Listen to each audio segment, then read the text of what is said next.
Well, I think the fact is we have to consider our ecological footprint of the human race, and that's a product of two things. It's a product of the number of humans and what we consume.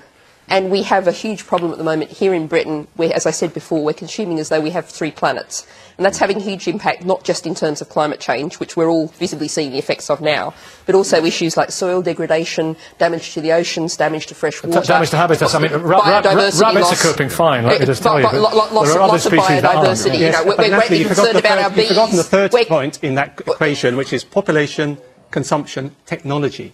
Technological advances have always, up to date, and you look at Malthus onwards, come to our rescue maps serendipitously to help us cope with the difficulties so and the problems. So we're just going to rely, the fact we're causing enormous damage to the planet, we're just going to rely on the fact that something will come along. I don't think that's any kind of answer at all. What's the answer in places like sub-Saharan Africa and places of high fertility? What do you believe the answer is? Well, what we have is a situation, and it's true here in Britain as well as around the rest of the world. Somewhere between 1/3 and 1/2 of the pregnancies in Britain are unplanned, not necessarily unwanted, but unplanned.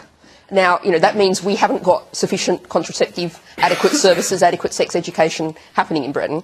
We also need to look around the world and make sure that women have the right to control their own bodies. That's a very basic human right. And that means contraceptive services, it means abortion services when the contraception fails.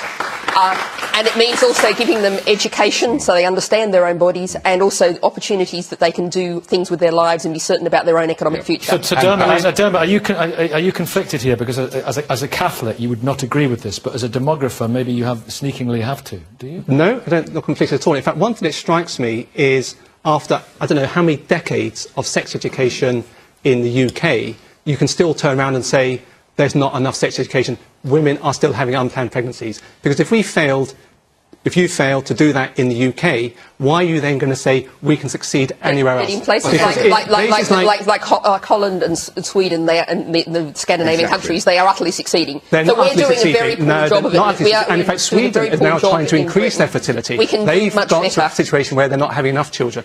Many other countries in Europe, they're also trying to get more children as well. Women have a choice, and when women have a choice, they usually have fewer children. That is what happens, and women should have that choice. This is where I do agree with you. It absolutely should be up to individuals and families to decide how many children they choose to have. Good morning.